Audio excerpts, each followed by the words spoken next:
talk about the food. Her makeup was bad. Her eyelashes were coming off. And her neck hands were a different color to her face. Yeah, these obnoxious things do come out.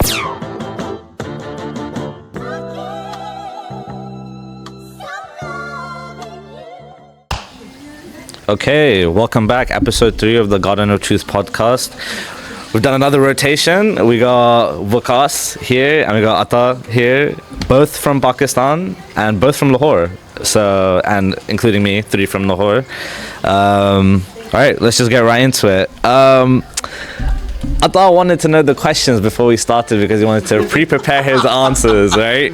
But I'm gonna hit him with something special. I didn't tell him nothing. What is your opinion about the marriage events that have been happening around the UK, or specifically in London? Around the UK, I'm in London. In London or the UK, I'm more than happy to just say it outright. Okay. I'm not a fan of it. I'm absolutely not a fan of it. Would you care to expand? So in Islam, you've got nikah and you've got walima. There isn't, the whole concept of, okay, fine, if women want to do their mendi and, It's a cultural thing, right? Yeah, it's a cultural thing. And it's not a very, I know in Pakistan they do it, but it's not Muslim friendly. Yeah. I would always go by the religious ideology. I don't really agree with that. When I get married, I wouldn't want to participate in that. Yeah. You've got Barat, that's another thing that's not really linked to Islam. I think from what I know about it, I'm not really too big on it, but from what I've heard is from when we were part of the Indian subcontinent, that's what they do, right? And then you go and you get the girl and you bring her back and you have a celebration. Even there, they do it a bit different there, but the thing is, over here, it's not done like that. It's just every event, whether it's a mendi, whether it's a barat, whether it's the wedding, the walima, it's all done in one. They do a big event for each event, and it's there's nothing different. It just feels like you're attending the same event again and again and again. Yeah, it's the same. And the bride and grooms are just wearing some slightly different clothes, and the men are just reusing all the suits they've got. Yeah. So no, from a religious standpoint, I don't agree with it at all. I think it's a waste of money. Walima, if you're going to do all of that, walima, just give the money to the poor, feed the poor. Fair enough. That's what you're supposed to do. I respect that. Nowadays, you've got nikahs being done, and you've got there's no segregation. It's completely un-Islamic. You've got the mufti, imam, whoever you've got sat on the stage, and you'll have the dulhan, the bride is sat there, her hair's not covered, nothing. It's just making a bit of a mockery of Islam. I agree with you. It's making number one thing, right? I don't want 200 men seeing my wife on stage. Agreed. And 200 men have her photos on their phones, swiping. Right. But here's the thing. Let me just interject real quick. No, I'm not being... I agree. I'm not being overprotective, yeah, but come on. I don't غيرها. I ain't saying that. What I'm saying is the people that you invite to your wedding, if you feel weird about them having photos of your wife on their... We are not... But we're not in control of who we invite. That's the thing. Yes, 110%. I mean, if I tell my Abuji, yeah, Anuni Lakiana, Anuni Pakiana, yeah, they're going to be like, what do you mean, Anuni Lakiana? Our parents have built...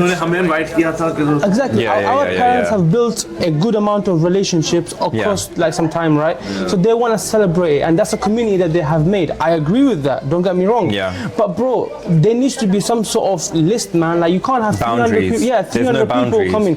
Here at my wedding, I didn't know half the man there. And this is the problem, because you see another issue, right, is that if I say this more openly, men know what men are like, and we know other men who talk about, when they go to a wedding, such and so, and what their intentions are, unfortunately.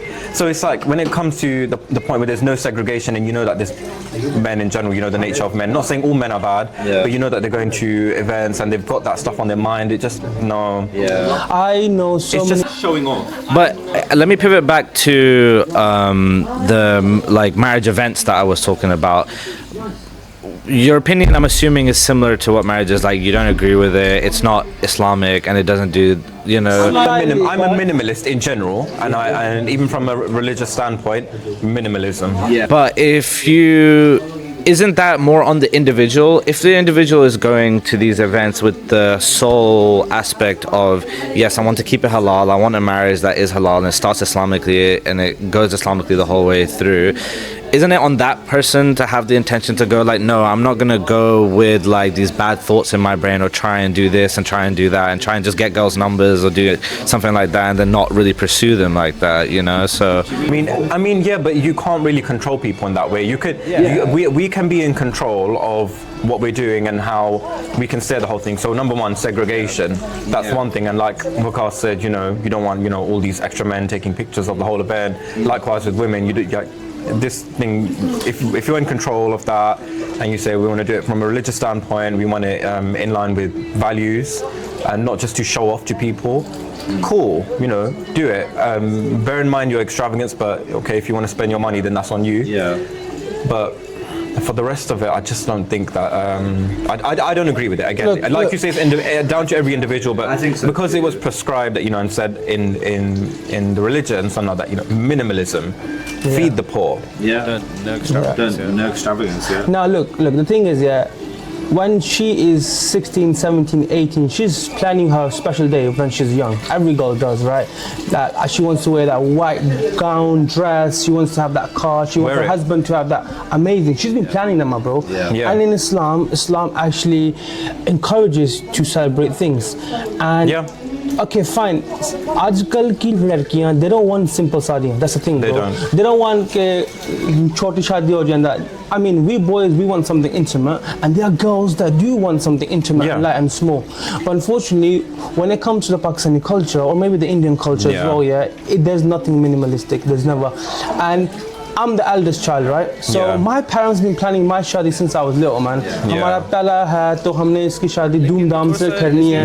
Right? It's the aspirations for the parents as well. इसमें थोड़ा सा historical context भी तो बंदे को लेना चाहिए, because you know obviously आजकल अगर पाकिस्तान बंदा जाता है, लड़कियां इधर-उधर काम कर रही हैं, ये वो office jobs वगैरह भी करती हैं, ये वो भी करती हैं, लेकिन back in the day, I think this was like the only thing, like especially our parents' generation, that they had to look forward to. Yeah, and that is the reason why we men, I'm not saying I used to, I mean teenagers or youngsters, they need to look forward to that event, because that was the only sociable event where the opposite gender was there. Okay. And they used to scout for the one. I don't know. Hey, disclaimer, I didn't even know that.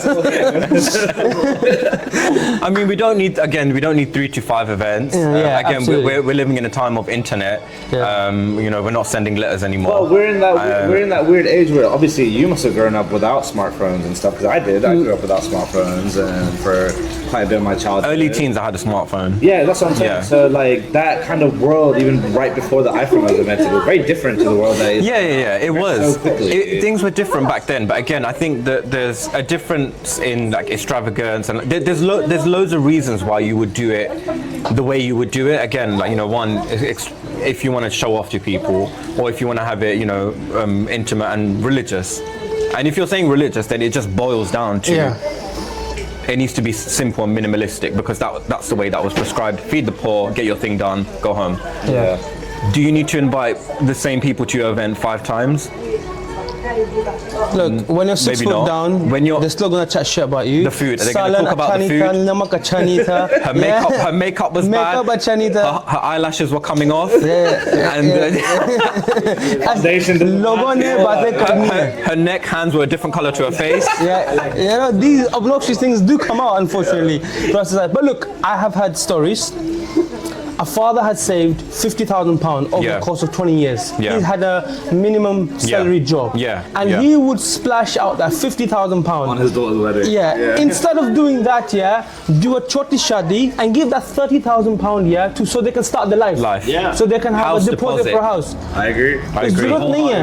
50 log leke aao jo aapke relation mein, who are in connection with you, who are very strong with you. That's all you need. Aap kisko show kar rahe ho ki meri beti ki shadi kar rahe hain? Your Betty, she's gonna go into her marriage life with debt on her shoulders. I know couples that go into nikah, or before nikah, they got debt on the shoulder, my brother. 100%. They're paying the debts off for the shadi, man. How is that possible? 100%. London mein gar lena, bro, even if you have £100,000 salary, you still can't afford a house. It's still difficult. That's what I'm saying. It's a different life. The economy, the time we're living in. Like, for example, my wife's grandparents, they bought a house in the UK for 20,000. Yeah. Now it's worth like 500,000. They're up. They don't have to work ever. They don't have to do nothing. Yeah. But we grew up in a time where it's like, oh, hella inflation, the highest inflation, and you know everything's as expensive as it can be, and then they still have that same culture mindset in the UK as well, where venues are more expensive, food is more expensive, travel is more expensive, petrol is more expensive. I mean, I'm gonna give you an example of a really good shadi I saw, and people who are watching this are gonna be against this. Then they're very close to me. One of my friend, I'm not mentioning his name. He's from Syria. In the Syrian culture, right? A guy takes care of everything. Now in Pakistani culture, we split it, okay, respectfully, right? In the Syrian culture, the guy takes care of the whole event of the shadi. The poor guy, he saved up, he started his job when he was maybe 23 out of uni, he got married when he was 27. For 4 years of employment, he saved up some money. He gave Nahar maybe up to £10,000. I'm not saying how much, right? Even that's a bit too much. But again, in their culture, the minimum is 7 to 10 in their culture. Really? Yes. In Pakistani culture, it varies depending on the type of people they are. Like 2,000 to 5,000 pounds cash or gold. People get a few hundred. People get 100. Bro, feasibilillah. If you give your daughter feasibilillah, that's it. Yeah, it's the amount of gold, silver. Sorry, whatever the amount of silver. Is and how much I mean, they're allowed to gold, and they're allowed to ask. So with the heading expenditures, he spent around £22,000 on his shadi. There was one event. There was one event he done with the guys separately. The female had a nice hall. The guy had a little place for 100 people. He had them. There was dancing. There was music. It was very nice, segregated. At the end of the day, he went into a shadi with a flat, with the car that he had like 4 years ago, right? Without anything on his shoulders, no debt on his shoulders. He made everybody happy, you know what I mean? Started his life, you know. Now, and just there are people that say, well, 20 grand is a bit tight, you know. I didn't like the food, I didn't like the chicken, I didn't like the rice. Man, you're there to celebrate somebody, right? Make dua for him. I mean, our society kind of needs to change that now, man. No, 100%. Too judgmental. Some people will write the whole event off because the food came a little late or came a little cold. Sorry you couldn't leave a Google review. But,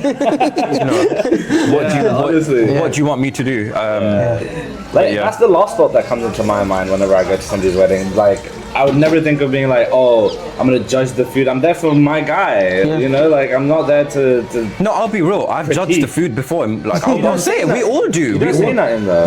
No, of course not. We wouldn't. But we all do. We all judge the food and be like, But it is what it is. And do you really want to bring the same people again and again to be like, on every little thing, whether it's going to be the clothes, food, this, that, the other? Don't agree with that. I mean, you have 3 meals a day for their whole life, you know. So what's one bad meal for your friends' enjoyment and happiness? You know? I also think, like, moving on from it with the generation that we've got now, I think we're going to start moving away from it because the newer generation doesn't really care about other people's opinions. Absolutely. They are just going to be like, I don't care. I want something simple. And hopefully we can just leave, especially the older lot. We can. But then our parents think, chalo, when you guys get to 40, 50, you guys are not gonna make the connections that we've made, and that's kind of right. I mean, our parents the world's digital now. Digital. It's all digital. We've been getting wedding cards digitally. WhatsApp. We have. Before log na Pakistan mein, they used to get the cards, go to each other's house with a matai and a bit of cash. My parents are so orthodox. I think your parents might be a little bit more maybe chiller than mine. My parents are super orthodox. We had cards printed, bro. Going to people's houses, giving them matai. I'm just like, you know, they'll know what the date is and the time is. And I think the worst part is they'll make this fancy card. I've bro, seen my thing has 3 like, open like a scroll. Oh my, a whole scripture. It's all scripture. And the worst part is like they will go. They will go so. There's another thing.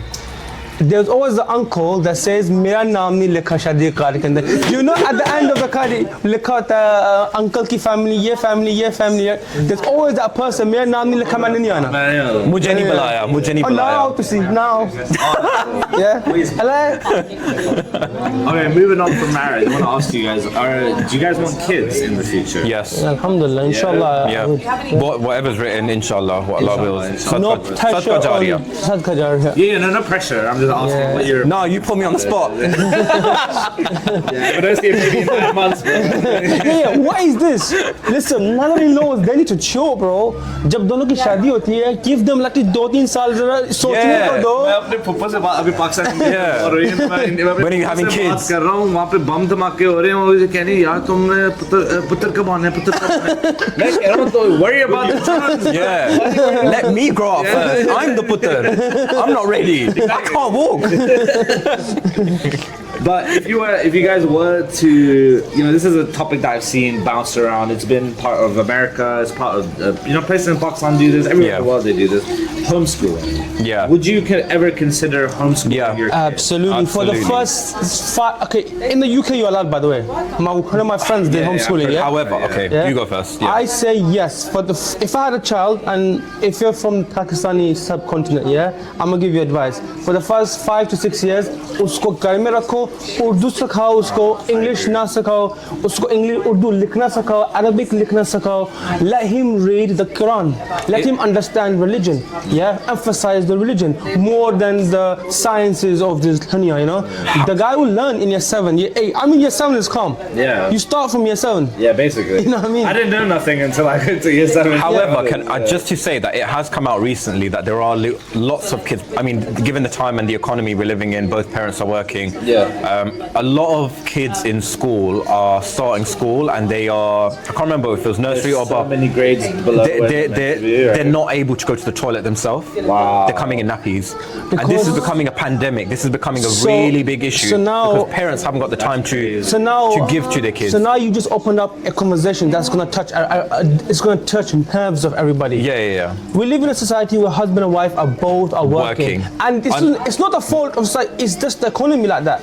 In the UK, Capitalism, I'm sure you and your wife also are employed, right? Yeah, that's how you live their life. Yeah, you have to. I mean, पहले होता था कि माँ होती थी in your house, she is going to look after, she's going to nurture the child, right? So the majority of the times, anything that she has done over the years, she's going to pass into the child, right? The father goes out, he looks out after the house financially. Now they both are financially looking after the house. This guy is neglected.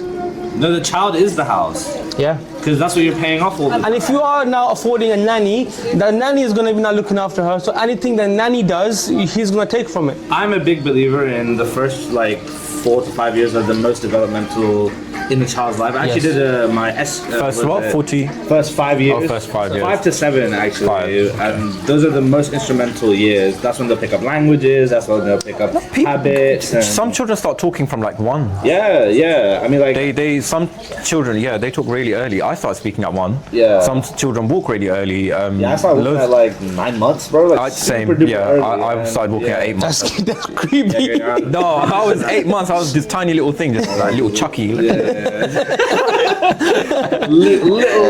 baby, honestly. That's becoming a pandemic. But what can we do? It's the climate we live in. If you've got parents, the child's grandparents, if they can look after the child, great. That's an extra burden that you shouldn't have to carry. That's the fault of the society. But what can we do? What can we do? Because British society don't complain enough. They don't protest enough. They just shut up and they take whatever is given to them. And I've noticed that ever since I've moved here. Nobody does anything about it. They'll complain. British people love to complain. They'll always complain, but they'll never do nothing about it. They will never do anything about it. You have the highest inflation rates. You've got rich people that are taking away all of the economy and the CO2 emissions. All of that is done by them and big companies, but do we tax them? We can't get a pay rise. Somebody who's earning 35k, 40k, they get 40% tax. They pay Jeff Bezos and the man, they pay less here. Yeah, but again, I guess all of this entails from marriage in a way, but not exactly. But going back to marriage, all of it, right? No, but going back to marriage and simple marriages. Simple, minimalistic, I am that person. Dean has prescribed it that way. The expenses are the reason why youngsters are moving away from the idea of marriage. Because I don't have my savings. I mean, no one has savings. The unrealistic meher expectations. Unrealistic meher, Because Instagram said what's his is his, what's mine is mine, and what's his is mine, all sorts, which isn't even entirely correct. What happened? Yeah, I think we lost it. Yeah, okay. The thing died, bro. We got there, we got here. It's fine. Stop it. Yeah, it's a wrap.